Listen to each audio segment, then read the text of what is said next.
रउआ दर्शक लोग के बहुत बहुत बहुत नमस्कार। तो आई लोगिन हम एगो ऐसन 2023 के क्रिकेट मैच के तरफ रउआ लोग के लेके चलत तनी जौन रउआ लोग के बहुत ही पसंद आई। एगो शानदार क्रिकेट यहाँ रउआ लोग के देखे के मिली। एगो बात देहाती टीम हमरा पानी छुए वाला हाथ के तरफ, एगो बावे शहरी टीम हमरा खाए वाला हाथ के तरफ। तो रउआ लोग के बहुत शानदार मैच यहाँ देखे के मिली। हम अब परिचय करावे के चाहे रउआ लोग से ई मैच में जौन भी प्लेयर बाड़े शहरी टीम के चाहे देहाती टीम के। आज के हमार मुख्य अतिथि बाड़े रोज कबाड़ बीने वाला अवन कबाड़ी लाल। तो जोरदार ताली से इनकर स्वागत करी लोगी। तब आई हम मिलवाओ तनी आज के मूर्ख अतिथि कबाड़ी लाल जी से। तो यहाँ के स्वागत बावे। अब चली हम यहाँ के परिचय अपना प्लेयर लोग से करवाओ तनी, खिलवाड़ी लोग से जितना भी बा, चाहे वो शहरी टीम के होखे चाहे देहात टीम के होखे, एक एक आदमी से हम और वो लोग के परिचय करवाओ तनी अपना मूर्ख अतिथि के तरफ से। आई गगन कुमार,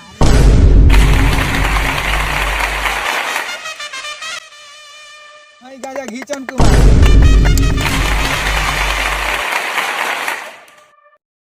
रउआ लोग हम मिलवाओ तनी आज के शानदार एम्पायर गालू कुमार और झगड़ालू कुमार से। तो ये हवन गालू कुमार, ये हवन झगड़ालू कुमार। जोरदार ताली से स्वागत करी लोग। आज के दोनों कप्तान से फूलन कुमार और झूलन कुमार से रउआ लोग का परिचय हम कराओ तनी। एक बाद टॉस के कार्यक्रम हुई, अब मैच शुरू हो जाए। स्वागत करी झूलन कुमार और फूलन कुमार के। तो देखो लोगिन, हई सिक्का हवे, हई हवे भारत, हई हवे चीन। ए में जे जीती ओकरा बस के कुछ नहीं के, जे हारी उहे बताई जे पहले बॉलिंग करी कि पहले फील्डिंग करी। तो के मांगी बोलो लोगिन तारा लोग में। चलो का हेड। चलो तू तो जीत गइल, लेकिन जीत के भी हार गइल। अब तारा बस के कुछ नहीं के। का करब तू, पहले बैटिंग करब कि पहले बॉलिंग करब? बैटिंग करे। बैटिंग करियन पहले, कैसे ये हारल बड़े तो इनके बात मनाई। चलो लोग तो अपन अपन टीम सरियाओ लेकर पहले हम तार लोग के कप दिखा देम। जे जीती ओकरा कौन कप मिली और जे हारी ओकरा कौन कप मिली, ठीक बा? तो कप लेके आओ लोगिन। कप देखी लोगिन, ई शानदार कप जीतला टीम के डंटी वाला कप मिली, ठीक बा? हारला टीम के बिना डंटी वाला कप दियाई, माने विजेता के डंटी वाला कप आ उप विजेता के बिना डंटी वाला कप। तो ई शानदार कप खातिर रउआ लोग जोरदार ताली बजाई एक बार। कमेंटेटर अजय कुमार के तरफ से रउआ सब दर्शक लोग के बहुत बहुत आशीर्वाद। तो चली हम लेके आ गए बनी रउआ लोग के चावरा स्टेडियम में से रउआ लोग के एगो शानदार मैच के आंखों देखा हाल सुनावे खातिर। तो बॉलिंग खातिर तैयार बाड़े झूलन कुमार आ खेले खातिर तैयार बाड़े फूलन कुमार। अब पहिल का बॉल लेके ही चलल बड़े, दूर से चलल बड़े, खाए वाला हाथ से बॉलिंग करे खातिर तैयार बड़े। बिल्कुल बॉल चल देला, ऊपर बॉल गइल, उठा देला, 6 रन एकदम बाउंड्री पर। हगन कुमार का लगा पहुंच गइल, मुड़ी पर लागल, गिर गइल दांत चियार के। अभी ले 5 बॉल हो गइल बा, 6 रन बनल बा। छठा बॉल लेके चलल बड़े, बैठ के लगा बॉल गइल, टकरा गइल। बैट्समैन दौड़ता रहे, रन लेबा का, अरे पकड़ ले बाबे। अब देखो आउट होता कि ना, अरे एम्पायर आउट दे देले। ये तरह से रउआ लोग के स्कोर हम बतावे के चाहतनी। देहाती टीम के स्कोर बावे 9 ओवर में 9 विकेट खो के 50 रन। अंतिम ओवर लेके मुतन कुमार तैयार बड़े। मुतन कुमार पानी छुए वाला हाथ से बॉलिंग करे खातिर एम्पायर का क्रॉस करता रहे, चल देला बॉल लेके। गालू कुमार का क्रॉस कर बॉल लेके फेंकले बड़े और ये बॉल हो गई, बोल्ड ना बोले बल्कि हिट विकेट हो गई। अब पूरा विकेट गिर गई देहाती टीम का 50 रन पर। एक तीर वालों जाना तनी कि देहाती टीम खेल ले बा, ऑल आउट हो गई बावे। 9 ओवर अब 5 गेंद पर 50 रन बनौले बा। शहरी टीम के चाहिए जीते खातिर 51 रन।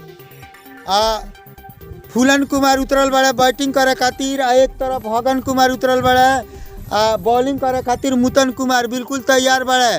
देखी का होता है, मैच बड़ा इंटरेस्टेड बा। देहाती टीम जीतत है कि शहरी टीम जीतत है। और तैयार हो गई बॉलिंग करे खातिर मुतन कुमार बिल्कुल तैयार हो गए बड़े, एम्पायर बड़े गालू कुमार। तो चली अब दूसर का पारी के आनंद ली। हम कमेंटेटर अजब कुमार रउआ सब दर्शक के एक बार फिर से स्वागत करतनी। मुतन कुमार चल देला बॉल लेके, पानी छुएला हाथ से पहिल का बॉल और ई छक्का मार देले पर फील्डर बड़ा टोपी लेवे लोका के चाहता रहे, गेंदा ओने गिर गइल आ फील्डर गिर गइल गुआ पर क्या डिसीजन गालू कुमार के आ गइल चौका। बॉलर मुंह बाके देखता रहे जे चौका हुई कि छक्का, बाकी गालू कुमार के निर्णय मान्य हुई कैसे बिना आउटो के आउट दे देता रहे, ऐसे ही 4 रन बनाई।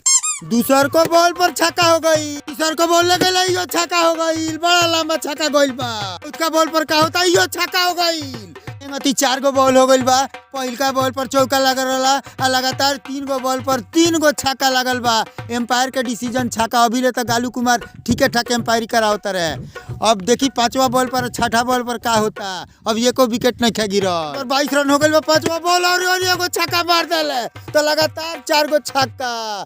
टोटल स्कोर पहुंच गई 26 रन पर, जीते खातिर 50 रन चाहिए। बॉल पर का होता ये ऊपर छक्का लग गई। ऑर्डर चला टॉनी के बॉक्स को लेके देखो सो हम जात नहीं 6 गेंद में 6 गो विकेट लेके आवत नहीं तो हाल दिए जीत जी है सर। देखो सो टॉनी के फील्डिंग ठीक से करियो सो ते कीपर चल जो ते है ना जो ते हुए ना चल जो।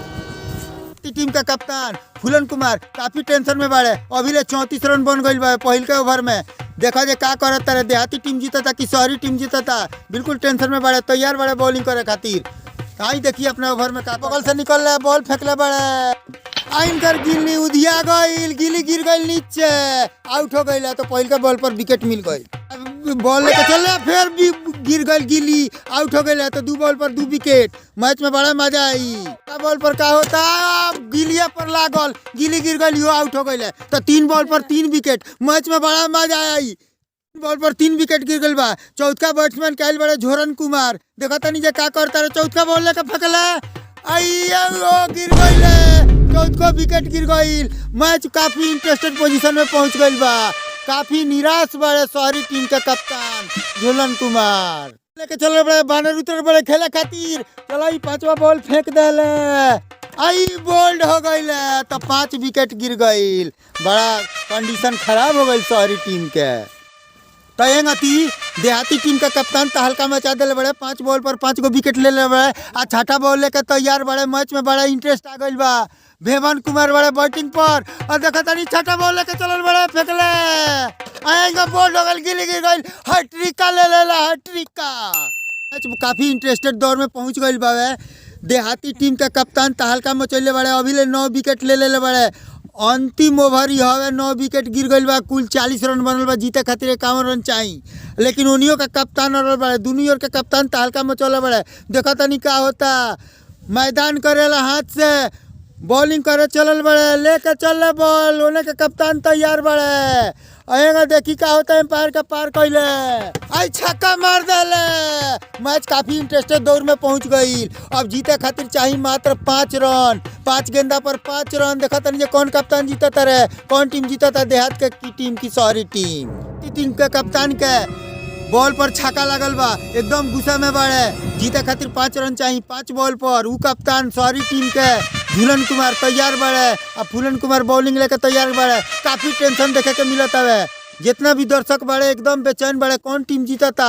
आएगा खिसियाई ले, बॉल लेके चल ले, बॉल फेंके खातिर तैयार हो गइले, आया बॉल पर बोल्ड हो गइले आ देसिला टीम जीत गइल, देहाती टीम जीत गइल। शानदार मैच में शहर का टीम देहात के टीम से हार गई, कप्तान काफी निराश बड़े। अब जो जीतल टीम बावे ओकरा कप्तान के हई कप मिली जाने में डंटी बावे, और जौन उप विजेता टीम बावे शहर वाला ओकरा के बिना डंटी वाला कप दियाई। ताई लोगिन अब हमनी के इनाम दिहल जाओ।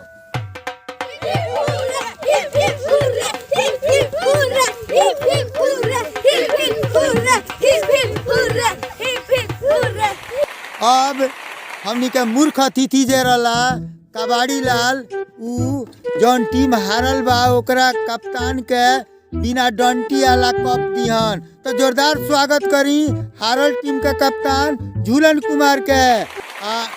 अब कबाड़ी लाल कप उठा के बिना डंटी वाला देता रहे, अस्वीकार कैले। जोरदार ताली इनका खातिर। अब जीतल टीम का कप्तान फूलन कुमार, देसी टीम का कप्तान डंटी वाला कप प्राप्त करियन कबाड़ी लाल का तरफ से। जोरदार ताली से इनका स्वागत करी लोग, जोरदार ताली से स्वागत।